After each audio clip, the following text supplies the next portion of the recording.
Hey everyone, welcome back. And this will be our Enlistment and Academies breakout room. And we have a very full block of panelists here that have a lot to tell you about both enlisting options and the academies. So I'll let Ms. Dixon start it off with her presentation for the Air Force. All right, thank you, ma'am. I'm gonna share my screen real quick here. Okay. All right, so I'm Technical Sergeant Dixon. I'm here for the Air Force and Space Force. So I have been in for 14 years. So my original career field was fuels, so it's logistics based. What my job was to refuel aircraft, account for the fuel. So we would do that. We would have like a laboratory section where we would test the quality of fuel. So it didn't have like any contaminants that weren't supposed to be in there. Make sure that the correct additives were in there.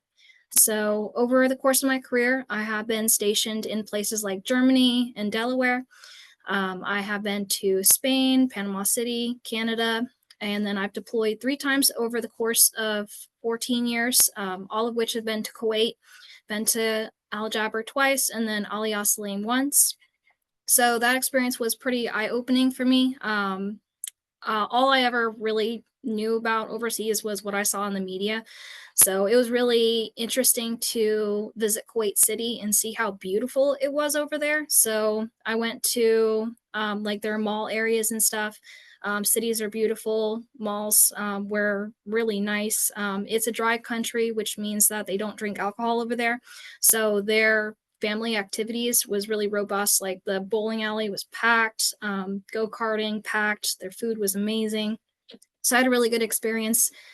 So for general questions, just to go through some of that stuff, how do you qualify for the Air Force? So to qualify, you have to be at least 17 years old with parental consent, be a U.S. citizen or legal permanent resident, have a high school diploma or be on track to graduate, and then be in good legal and financial standing. So your first steps are to either contact a recruiter or get with your career counselor to kind of schedule that ASVAB. So once you contact a recruiter, we're going to answer your initial questions. We're going to review your qualifications. So we're going to ask questions like medical history. We're going to ask things like your law violation history. We're going to schedule you for your ASVAB, and we're going to conduct your medical exam screening with MEPS. So with the ASVAB, every branch assesses it differently, but for the Air Force, we break it down into 4 main categories. You're going to have your overall score, and you're going to have a mechanical score, administrative score, general, and electronic score. So each and every career field within the Air Force has a minimum requirement of one of those things. Some have a dual requirement. So like, for example, for the IT fields, you have to have a minimum of 45 in mechanical and 60 in electronics. So you definitely want to study across the board so you keep all of your doors open. So minimum score is 31, but like they stated in the main room, it will only qualify you for like maybe 1-2 jobs. So you really want your score to be 50 or higher. So you have that. Basic training. So for the Air Force, it's 7.5 weeks long. And this is just a basic overview of week by week of what to expect. So for the Air Force, we don't do fitness tests before basic training. You're going to do an initial one within your first week. You're going to do like a progress check on your third. And then by the 5th week, you're going to be taking your fitness test. So for me personally, I did not prepare for basic training at all. My mom was in the military before. She encouraged me to do it. I did not.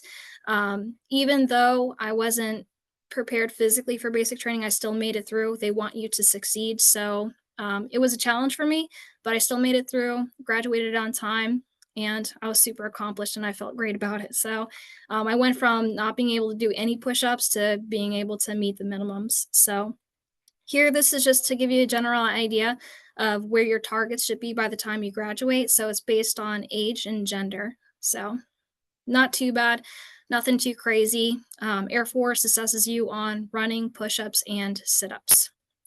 So once you're in the operational Air Force, you're either going to be tested every 6 months or every year. It just depends on how well you do on the test. If you get a 90% or higher, they're only going to need to test you once a year.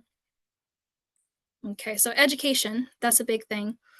So benefits for education, the biggest one people usually bring up is the GI Bill. So there's two different versions of the GI Bill.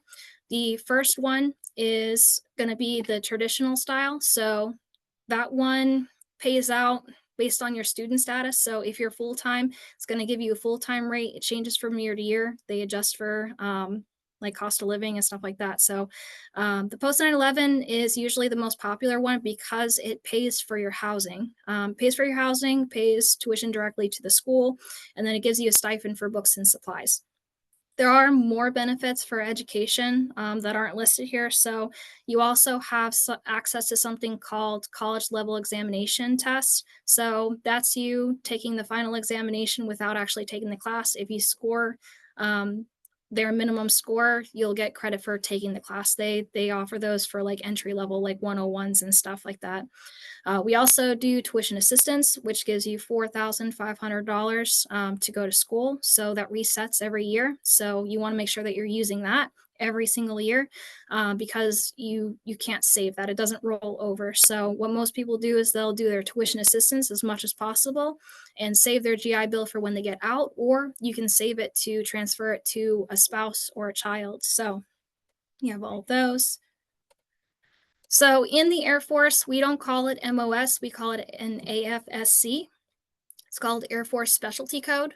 And then we have career fields all across the board. So we have over 130 different career fields. So we have things from operations, logistics, support, medical, and even special warfare.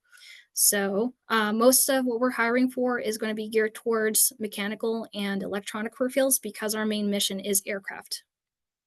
Special warfare, that's something that you actually have to try out for. So before you can even go to basic training, you do have to take a fitness test for these positions. So pararescue, EOD, those things. You're going to be assessed on running, push-ups, sit-ups, pull-ups, and swimming. So we have that. And then we also recruit for the Space Force.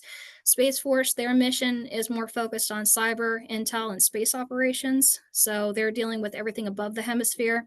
They're collecting information from the satellites. So they have positions like geospatial intelligence, cyber warfare, all of those things. So where can you possibly be stationed? Anywhere in the continental US and overseas. We have a few bases as well. So if you want to travel, Air Force is a good way to do it. So we have a base in almost every state, and then we have bases in Germany, Italy, Japan, England, places like that. Okay, all right. And then commissioning opportunities. So when you're an enlisted member, you do have access to commissioning opportunities. So the most common way people commission is they finish their bachelor's and apply to OTS, which is Officer Training School. But there are a lot of programs that help you get to it in different ways. So senior leadership can nominate you. We have early release programs. You can still participate in ROTC. There are some medical oriented commissioning programs that you can apply for. Most of them are pretty competitive. The nurse enlisted commissioning program, that one, you just have to knock out your prerequisites for nursing school and be accepted into nursing school. So that one, it tends to be the easier one to get through. So you have a lot of opportunities if commissioning is your goal. The enlisted Air Force will definitely help you through that path. Okay.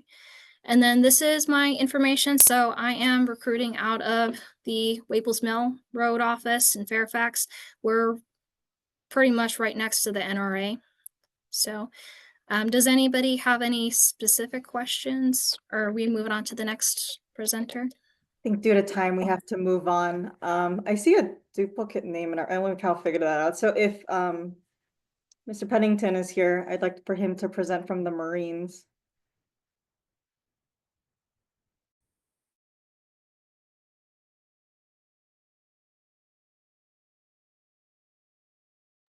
Or maybe he's not here. Okay,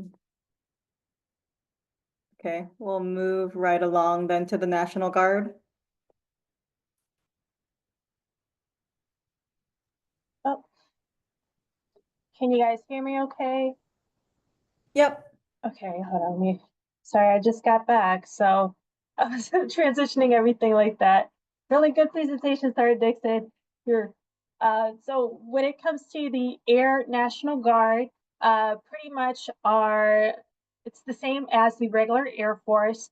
The main difference that a lot of people always ask me is, what is the National Guard doing? So with the regular Air Force, they are active duty, so they are full-time. With the National Guard, we are part-time. So that means that we stay in the state of Virginia, since we are the Virginia Air National Guard. Each state has their own National Guard. So specifically for the Air National Guard for Virginia, we'll stay here. We'll go to basic training, just like everybody else in the regular Air Force. We'll go to our technical training to learn our job right after. And then from there, you come back to Virginia. You do have to complete your initial training, which is basic and tech school, before you're allotted any of your education benefits. A lot of our people that are in the Virginia Air National Guard, they are part-time, so they're able to go to school full-time or continue their civilian career full-time as well. A lot of our members, they have their own businesses, they're doctors, they're pilots, they're commercial pilots, they're flight attendants, business owners, just so many people. And then they do this on the side. So if you're wanting to do your education full-time and still be able to get the college experience, or maybe just to do your civilian career full-time, but do the Air Force on the side, then the Guard could be a good fit for you. The caveat to our education benefits that a lot of people always ask me, and they say, oh, it's too good to be true, right? Yeah, you only work 45 days with us, but what's the caveat, right? So with that, you do have to go to a school that is located in Virginia to reap the benefits of our education. We do have state tuition, which I kind of explained it in the other panel, but the tuition right now for Virginia is $20,000 a year with a $10,000 cap each semester. It does reboot after every year. All of our benefits come with the 6-year contract. We do offer 4 or 6-year contracts, but most of the benefits are with a 6-year contract. We did the math. You work about 45 days a year with us. You work 1 weekend a month and 2 weeks out of the year. And what you're doing during your drill is you're doing OJT, so on the job training. You're getting your level up and just getting your experience with the Air Force, but just part-time. So a lot of people like that. It's a pretty cool thing to do, especially if you're wanting to pursue college full-time or your civilian career full-time. And that's really, honestly, that's the biggest difference between the National Guard and the regular Air Force. So you kind of have to set out what your goals are. Me personally, when I joined the Air Force, I was 19. I did active duty Air Force first, and then I switched over to the Guard. So you have to kind of figure out what it is that your goal that you're trying to do at the end of the day. And if you think that the Guard's a good fit for you, definitely talk to a lot of your mentors, your parents, and whatnot, and see if it is a good fit. And we help as recruiters. We do help you as well to make sure that this is something that aligns with your goals and your ultimate, 5 to 10 year goal. So we're really big on that to try to help you guys. But yeah, I am open for questions though. I don't have any slides. Thank you so much. I think, yeah, we'll wait for the end for questions and see if any come up. Okay, perfect. Next up to present, I have Mr. McCann from West Point.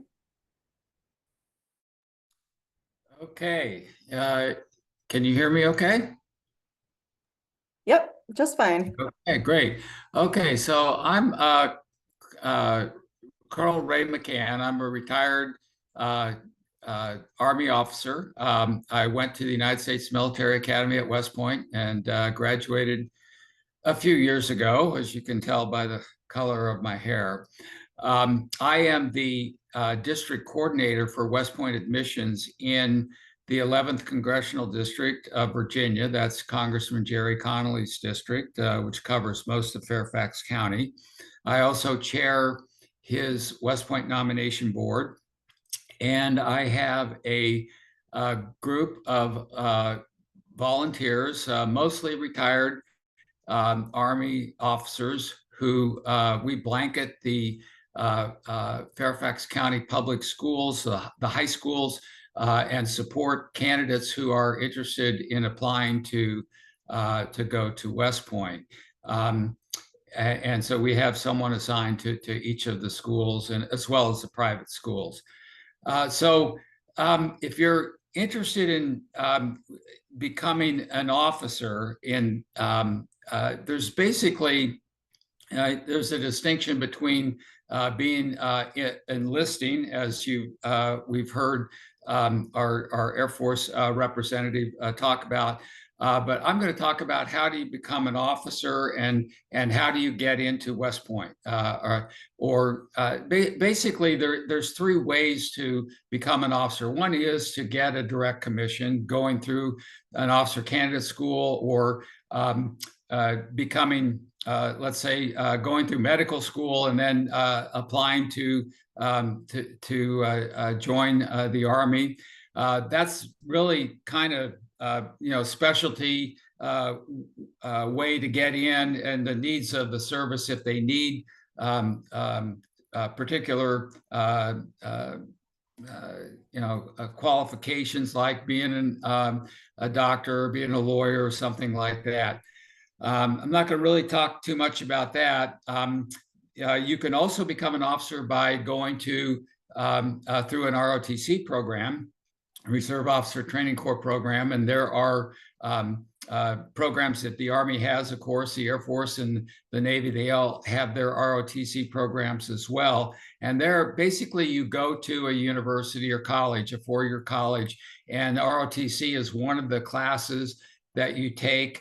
There is, I guess, financial aid that I would call that. You get a scholarship to help you pay for your tuition. Sometimes your room and board, depending on the college or university, pays for books and things like that. And a lot of young men and women think that that's a great way to go to a university, to get it paid for, and then to serve your country as an officer, as an Army officer. And it is a great way to go. The way that I went through, however, was going to the United States Military Academy at West Point, and that is basically our service academy. The Navy has a service academy, the Air Force has one, the Coast Guard has one, and the Merchant Marine have one as well. I'm going to talk about West Point. Basically, the first thing you should know is West Point is located about 50 miles north of New York City. It was founded in 1802 by Thomas Jefferson, president at the time. And over the past 200 or so years, it's become one of the world's premier institutions for leader development. We get about 12,000 applicants each year, of which about 1,250 young men and women are selected to attend West Point. They're challenged intellectually, physically, militarily, in a very stimulating environment, 24/7 kind of environment. We basically train them to become leaders in the Army. The first thing you should know, if you're interested in applying to a service academy, again, it's a way to become an officer.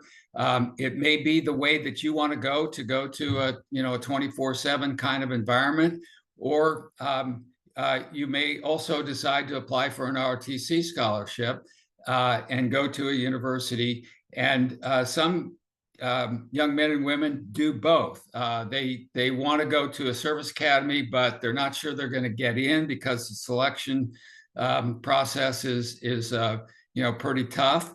And so they apply to an ROTC to get an ROTC scholarship as a backup. And that's a great way to do it. And that's what I recommend. Now let's talk about West Point. First thing that you should do if you're interested in learning about how to apply to West Point is to go to our website, which is very straightforward, www.westpoint, all one word, westpoint.edu, and then /admissions. And that'll get you to the page that you can learn a whole lot about West Point. And I would recommend that you go to that and you read you get to all the links. And if you have an interest about, a particular thing, there'll be a link that'll explain everything to you. They'll give you all the steps on how to apply and what you need to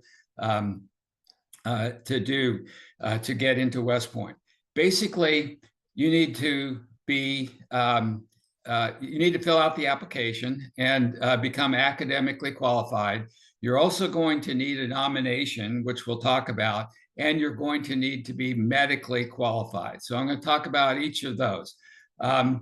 First of all, how does West Point decide of the 12,000 or so applicants who to select? Basically, we use what they call a whole candidate score. And if you take 100%, we give points to certain things. And it's basically a 30-30-30-10 formula. 30% is based upon your high school grades in your classes. Basically, we're looking for college level or college preparatory kind of classes like English and math and lab sciences, physics and chemistry. Those are the things that you need to take in order to, that West Point is looking for in order for you to be academically competitive for admission. So take the good solid courses, take the AP courses or honor courses or the IB courses that will help you, establish essentially a strong academic background and do well in them. Again, 30% of your whole candidate score is based upon your academic performance in high school. A second 30% is based upon standardized test scores, either the SAT or the ACT. I recommend that you take both of them. That you take the SAT. If you don't do well as well as you thought you should have done, take it a second or even a third time, because we do see improvement from the first to the second to the third test a lot of times as you get more familiar with those standardized tests. Basically what West Point does, and I believe all the other service academies do as well, is we do what's called super scoring, which means we will only consider your highest scores on either the SAT or the ACT. So if you don't do well and you've got your scores turned in, but you do better the second time, we're going to throw out the scores for the first test and just go to the second, just use your highest scores. Similarly, if you don't do as well the second time, we'll ignore those, okay? So 30% based on the standardized test scores, take it multiple times. If you need to take a prep course or get books, there's lots of ways to prepare for the SAT and the ACT, and we can talk about those. We've got people, and of course your high school counselors can help you with that as well. The third 30% now is based upon a focus is basically about leadership and your demonstrated leadership potential. And we're looking at not just what you're doing in the school, but also in the community. And this is, again, 30% of your whole candidate score. There's actually three components of that, of what we look at for your leadership potential. One is your athletic activities, the sports that you're involved in. We we like to see varsity athletes. We like to see those in team sports, but individual sports like cross country and so forth are fine as well. And we like to see candidates who take a leadership role in their sport. And that would be being a captain or a co-captain of a team to show, again, your leadership potential. That's going to give you more whole candidate points. Your extracurricular activities, we want to look at those to see what you're involved in school. If you're involved in student government, editor of your yearbook, school newspaper, things like that, that basically show again that you want to achieve something and that you want to be a leader. So not just in school, though, we also look at, outside in the community. Are you involved in Boy Scouts or scouting, I guess they call it now? There's no Boy Scouts. Are you involved in Civil Air Patrol? Things like internships, work counts for whole candidate points. So there's lots of things that you can show, especially if you're involved in JROTC and you have a leadership position in that kind of program. Those extracurricular activities are going to count a lot towards your whole candidate score. Boys State, Girls State are very highly thought of. Being a Gold Star winner in Girl Scouts or an Eagle Scout, again, counts for a lot. And then the third part of that leadership, 30% is based upon your teacher's evaluations. You're going to need 3 teacher's evaluations, one from an English teacher, one from a physics or chemistry teacher, and one from a math teacher. And there's basically a form that they fill out that's part of the application process and all that. So you need to get teachers lined up that will write good things about you.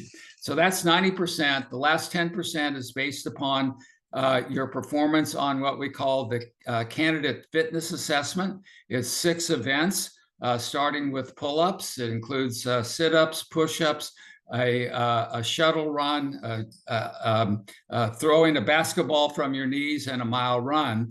It is essentially a pass-fail test, and all the standards are listed on our website, www.westpoint.edu, and you can see all the instructions on how to take the CFA, the Candidate Fitness Assessment. And basically, we want candidates who are not superstar athletes necessarily, but they need to be reasonably fit in order to withstand the rigors of the 4 years at West Point. Okay, so that's the application. Applications are due by January 31st of every year, the year that you're applying for. In addition to completing your application, you need to get a nomination from a nominating source. Now, there are several ways to get a nomination.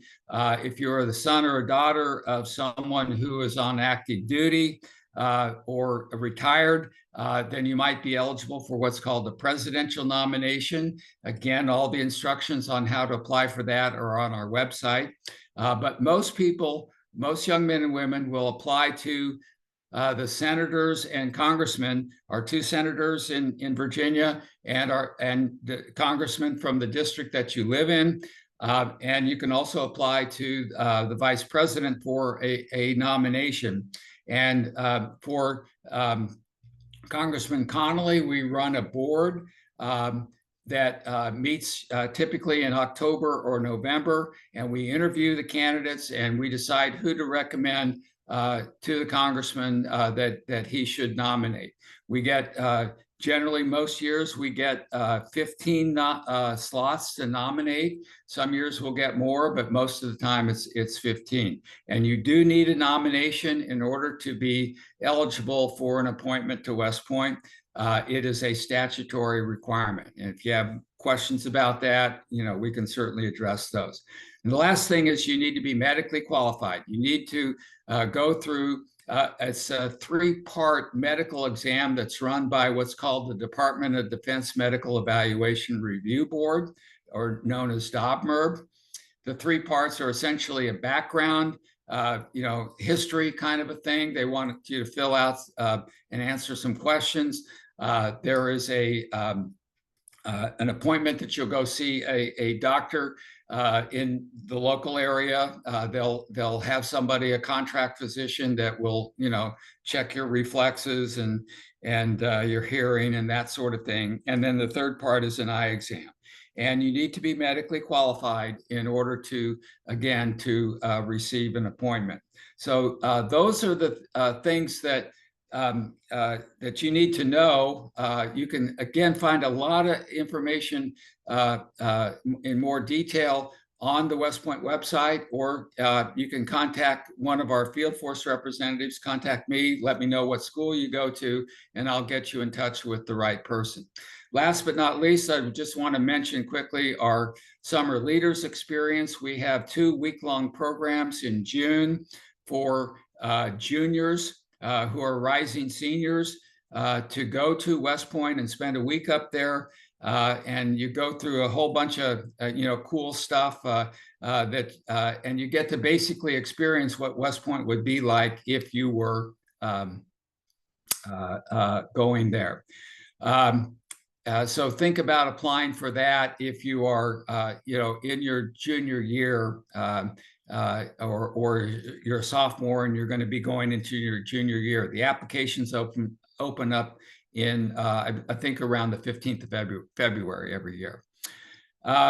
Once you graduate from West Point, you'll have a service obligation. It's generally 5 years on active duty, plus an additional 3 years in the reserves. We have numerous branches that you can go into, like infantry and armor, the combat arms, but you can also go into support branches like Signal Corps, transportation. I was an engineer for a time before I moved over, and the Army sent me to law school, and I became a lawyer, a JAG. So there's lots of things that you can do in the Army. And I think that's all I really want to cover. If you do have any questions, we can answer those at the end of this presentation, and I hope I didn't take too much time. Thank you very much. Thank you so much. That was a lot of information to digest. Let's see. Next up, we have the Air Force Academy with Miss Bishop. Yes, okay. Hopefully everybody can see my screen. Probably it's still coming up. Can anyone see it yet? It's loading. There it is. Okay. Like, yes. Okay, so hello everyone. I am Lieutenant Nia Cosby Bishop, Air Force Academy class of 2024, and I am your admissions advisor for the DMV region. So biggest and best thing about the Air Force Academy is going to be this first slide that I'm showing right now. At the Air Force Academy, it's just like all the other service academies where it is completely free. There's no tuition costs, room and board, and you have a guaranteed career in one of our 40 jobs, either in the Air Force or Space Force. If you do wish to cross commission, that is an opportunity that you are able to pursue. You also have full medical and dental coverage, and you get paid every single month going to every service academy, but specifically for the Air Force Academy. So for me, senior year, I was making about $1,000 a month just sitting in class.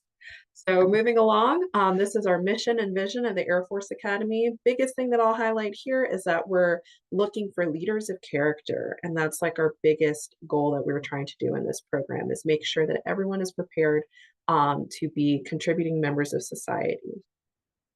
So at the Air Force Academy, we have a whole person development concept, just like West Point mentioned earlier. For us, we focus on the three main pillars, which is military, athletics, and academics. And with all of that, we're also putting in an emphasis on character, leadership, and honor. So we have an honor code that says we will not lie, cheat, or steal, nor tolerate among us anyone who does. And so what we're pushing is that every single person that has a seat in our freshman class and every class thereafter is ensuring that they are earning the right to sit in their seat, and they work every day to be better, and that there are no shortcuts. So moving forward into that military portion, your first step is going to be basic cadet training. It is a 6-week program. The first 3 weeks are going to be a lot of learning the basics of what it is in the Air Force. Your last 3 weeks are going to be more of a hands-on approach, getting down and dirty, and sometimes we call it playing Army a little bit. I know, but it's an awesome opportunity to really see what you're made of. The Air Force Academy is a 47-month program, and after your 6-week basic training, you will balance the academics and the athletics with professional military development. And so what that looks like are different aircraft will come and land in your walkway before you go to class. You'll be able to learn hands-on what the different aircraft are. You'll get to see what the day in the life is going to be like. On top of that, you also have room inspections, uniform inspections, you're marching to lunch 3 times a week, and then you have industry professionals and military leaders that will come and just give you different lessons that they learned during their career. So it's a really eye-opening experience where you're going to be able to learn what the Air Force, the Space Force is from different angles, because yes, we are the Air Force Academy, but we also represent the Space Force. So moving on from there, we're going to get into our academics portion. For me, I was a legal studies major at the Air Force Academy, and I minored in Spanish. And so these were, this is a very interesting opportunity because although my skill set is mainly in legal studies, I did have to take 98 semester hours of core classes like all of my other classmates.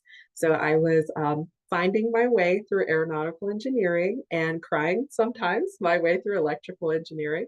But it is a really awesome opportunity because we have an 8-to-1 student faculty ratio. So the teachers that teach these courses, they're actually able to give you that one-on-one help if needed in their office hours or even during class time because it's very small classroom sizes. On top of that, we also have, we are the #1 funded undergraduate research college, where a lot of different opportunities that we have are very hands-on, and you get to do so many unique, awesome opportunities, not just in the classroom, but also in our clubs and different activities. So you can see here in a few of the pictures, we've got simulators. We even have satellites that cadets actually run. For me, legal studies major, we had our own courtroom set up, so it's a very unique opportunity. Honestly, whatever you're interested in, you can find a place for you here. So from there, we have athletics. The biggest portion of the athletics is going to be your physical fitness test. And what that is, when you're at the Air Force Academy, it is push-ups, sit-ups, pull-ups, a broad jump, and then a 600 meter run. And then your aerobic fitness test, which is the next component of that physical fitness, is going to be a 1.5 mile run. And these 2 tests are only for when you're at the Air Force Academy. In the application, we have a different test set up. So building off of that, you are also able to do other activities for that athletic portion. We have club sports, and there are other clubs if you don't want to play sports, but here I'm just going to highlight our sports clubs. Most notable is going to be our women's rugby. They are 5 times national champions. And a lot of our club sports, they compete at the Division II and III levels. But if you are interested in competing at the Division I level, we call this intercollegiate teams or our IC teams. And we have 27 D1 teams in the Mountain West Conference. And so I am not able to recruit anyone, but if you're interested in being recruited or reaching out to coaches, that is that website there. If you want to, I'll pause for a minute for anyone that needs to take a picture of that. But yes, you can contact coaches at that site, and they can definitely help you out each step of the way. So from there, we have so many different opportunities. The first one is going to be those away from the Air Force Academy. We have foreign exchange, language immersion, and cultural immersion. Those three are where you're able to travel across to different countries. For me, even though I was a Spanish minor, I went to Finland and I was able to go there right when they first entered NATO. And it was a very eye-opening moment just to see different languages, different culture, and learn a lot about how those countries function in Europe. On the bottom, we've got summer research where if you have a proposal, you can get that. You can be authorized to travel and do research, whatever you're interested in. For Ops Air Force, and now Ops Space Force as well. If you are interested, you can visit any base across the world and just learn what the day in the life of an Air Force officer is wherever you're going. And then, of course, for the Academy and ROTC exchanges, you're just going to a different institution for a semester and just learning what life is like on the other side. In addition to those opportunities, we have airmanship. Jump, which is our parachuting team. You will learn how to jump out of a perfectly good aircraft, and that's a cool opportunity. I'm very scared of heights, but that's something that is available to you. I did not do it. But there's also powered flight, where you will learn how to fly a plane with an engine. Soaring is flying a plane without an engine, so gliding, or Toy Story reference, falling with style. There's also cyberspace and then a drone racing that we also have, where you get to learn what these different career fields are like. You get to learn hands-on application and all that really awesome stuff. So from this, this is a breakout of our different Air Force careers that I mentioned before and Space Force on the bottom. For me, my full-time job in the Air Force is being an admissions advisor and helping students out all across the DMV. That is a special duty assignment, but my primary duty when I finish this is acquisitions program management. So that is under the 5 years, no specific degree required column. So all of these different career fields are just things that you may be interested in. You can ask questions about when we get to that portion later on. But since we're almost ready to wrap up, I'm going to get into our application process. It's very similar to what West Point mentioned earlier, but these are the bottom lines here. So hopefully everyone can see this. On the bottom right are different academic profile standings currently. So for seniors that have been accepted and are freshmen, this is currently where they were sitting at for their different SAT, ACT. Again, we do super score like West Point said. For the character and leadership, we're just looking at well-rounded individuals who are positive impacts on their society. There's no specific formula to help you get into the Air Force Academy. It is just being the best that you can where you are. For the physical fitness and the medical evaluation, exactly what West Point said earlier. Best advice I'm going to give you that as someone who recently graduated, just practice. You never know what you can do until you put your mind to it and practice day in and day out. And then for the nomination, there are different special cases, but overall, you're just going to reach out to your representatives, senators, and the vice president's websites, and you'll look at their website and see their own specific process because everyone is different. But that is overall what the application is going to look like, and you can get that application on our website, and that is academyadmissions.com. And this QR code can also be very helpful for you guys getting all that information. It should have the website, also emails if you need any help, and then my contact information is at the bottom. And thank you so much for listening.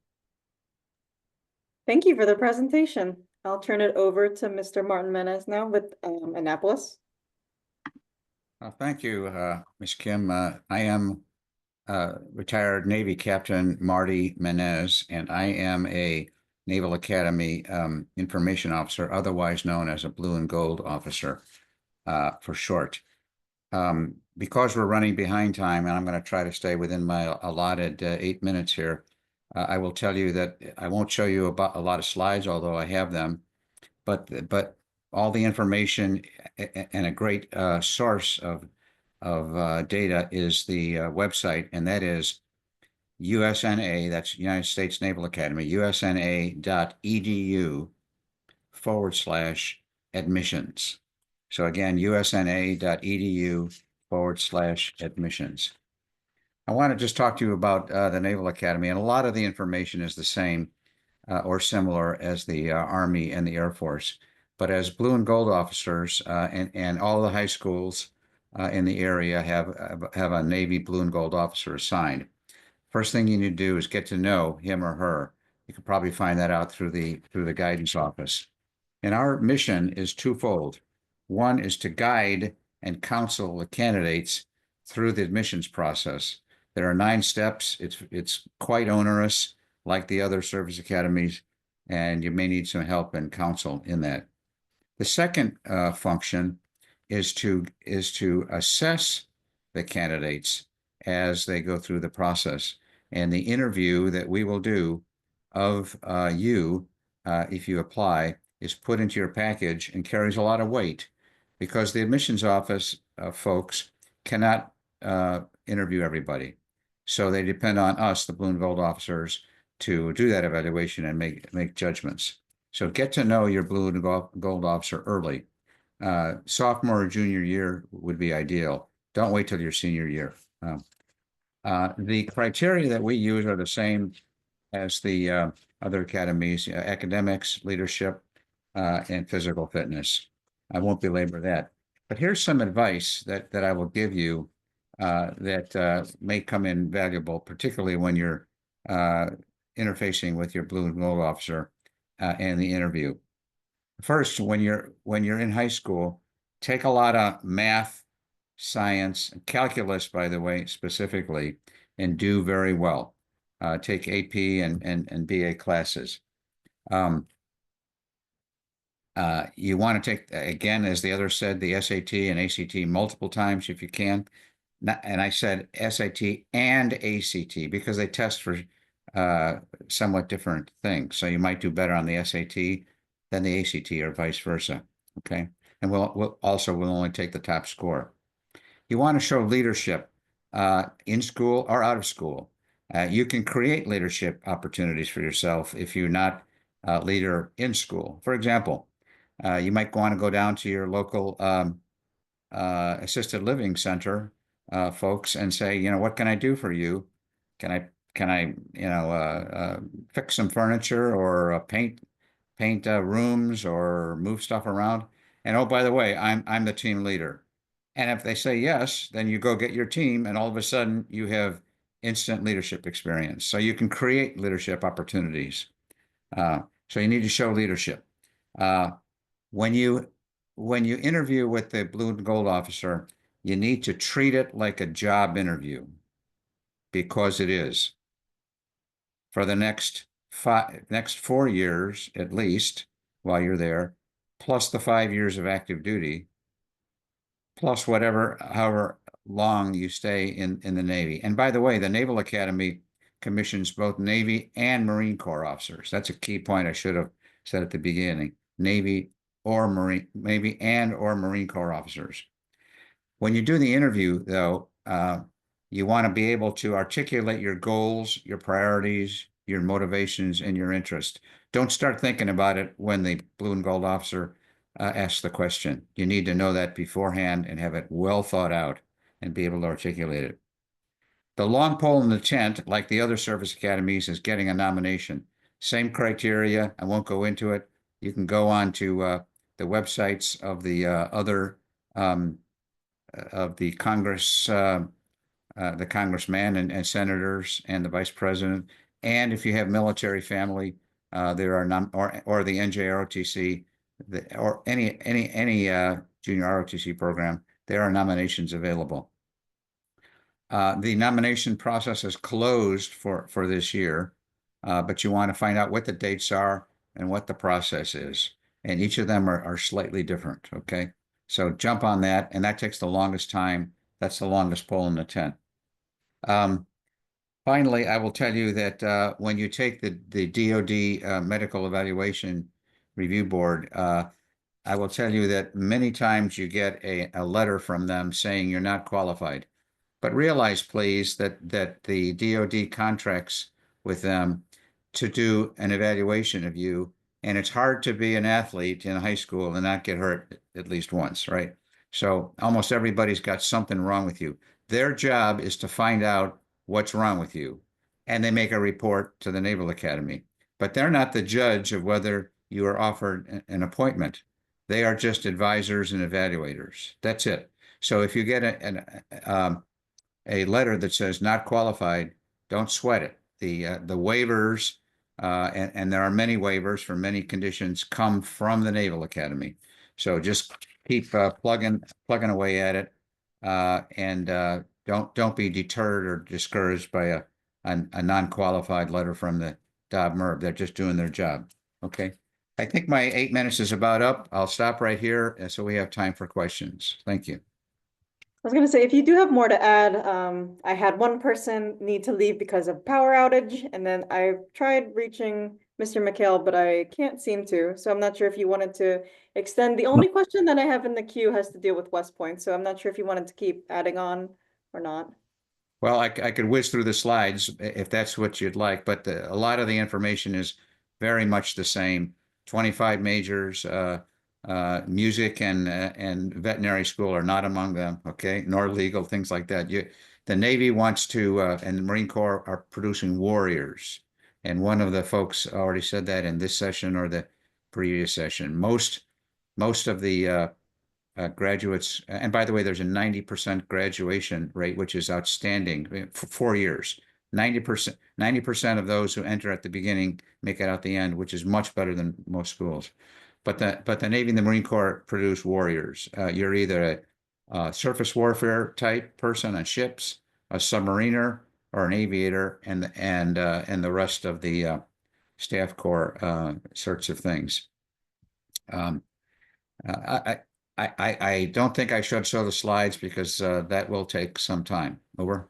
I do have one question that popped up for the Naval Academy now. Someone's asking, will a 1500 SAT be qualified for the Naval Academy? We don't have minimums. You're competing against everybody else.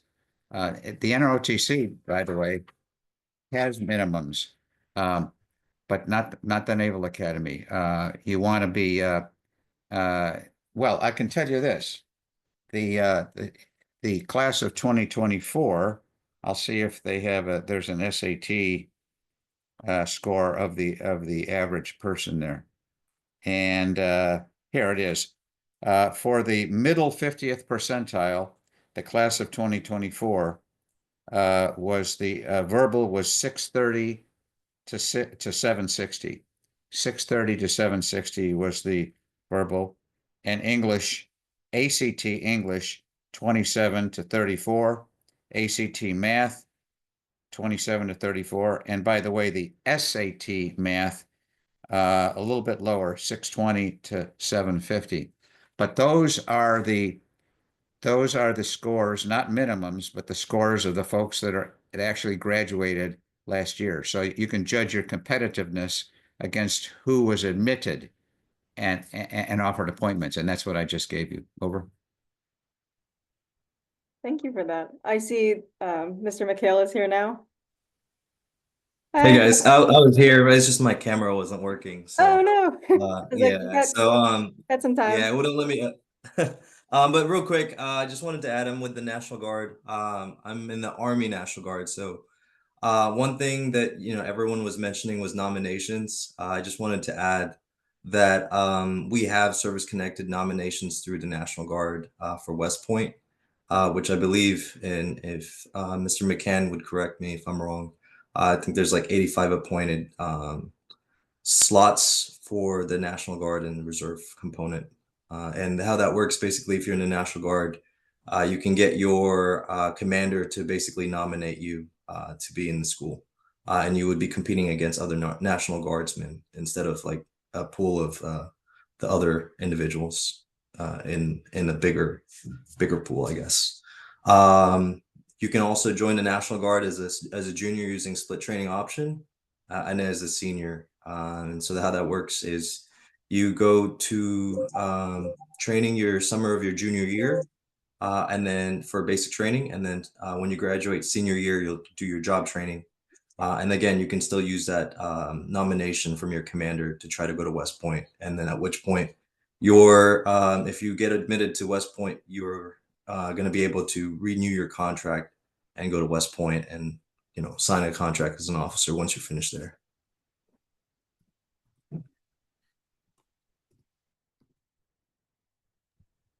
I guess for those interested in just joining the National Guard itself, do you have any tips for that or how to enlist?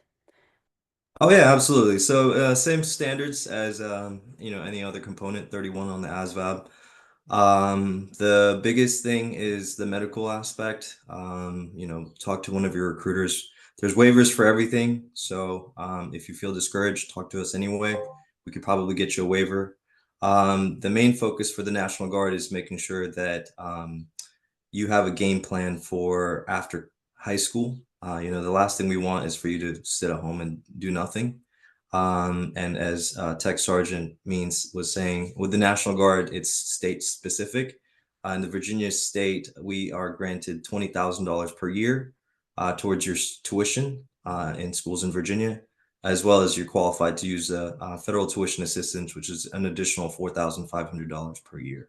That nets to be about $98,000 towards a bachelor's degree. But to answer your question, that's the same standards. Just talk to us, one of your local recruiters. We'd be happy to help you to kind of figure out what your next steps are for the military entrance processing station to get you in.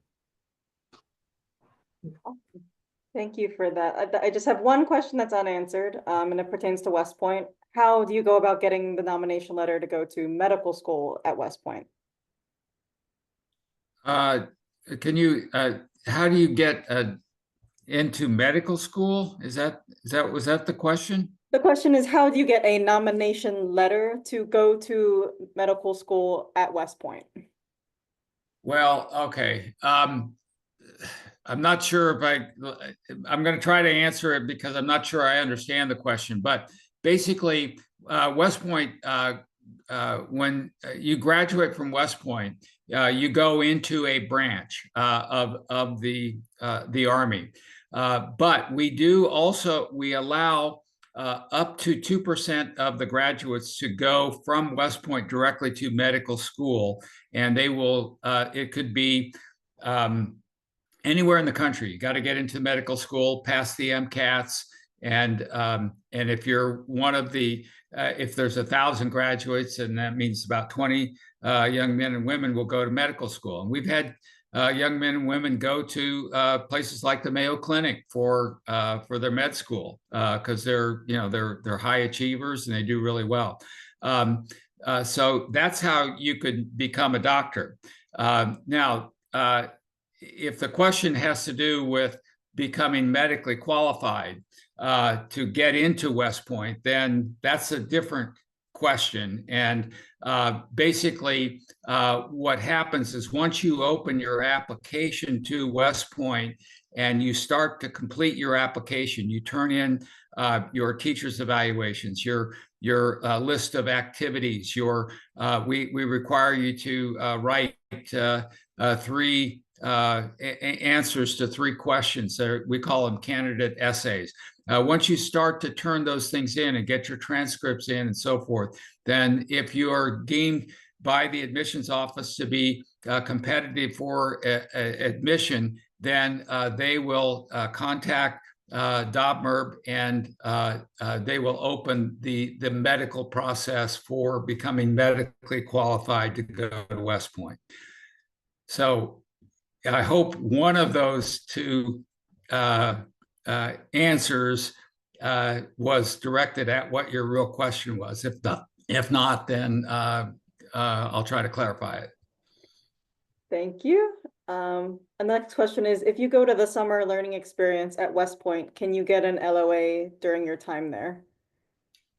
The answer to that is yes, but typically letters of assurance they start to give them out in the summer of your junior year, going into your senior year, and they are I would say rather precious and few. They don't give them to just everybody. In our 11th congressional district in Virginia, I believe we had about 10 or so of our candidates who received LOAs.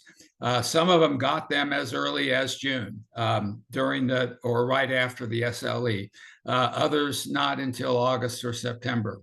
Generally, that's the time frame that you would get an LOA. And just so everyone understands what an LOA is, it basically is a letter that they've guaranteed you an offer to get into West Point, provided that you complete your application, that you become medically qualified, and that you get a nomination. That's what an LOA is.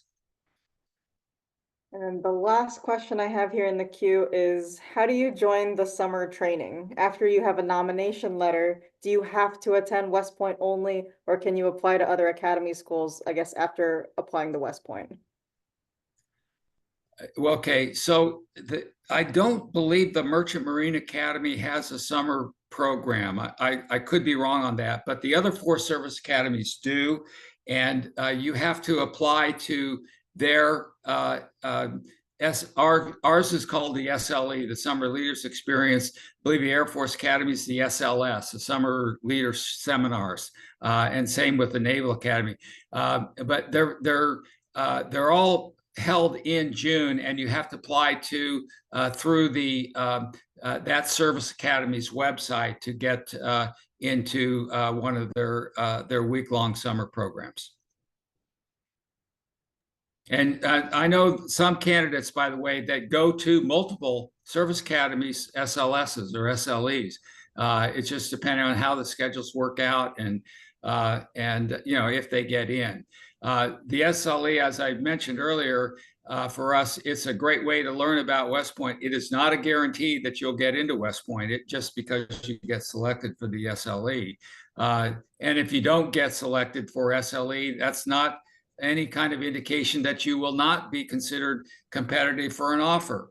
So it's just a good program to learn about West Point, or in the case of the other service academies, the Air Force Academy or the Naval Academy or Coast Guard. Thank you so much for answering the questions. And that puts us a little bit past 8 o'clock. I want to thank my presenters so much for taking the time out of their evening to answer questions and explain the paths of enlistment and the academies. And I'm sure that, you know, if students have follow-up questions, I'll make sure it's okay to reach out and give emails prior to doing so. But I just want to say thank you so much to everybody again. Thank you.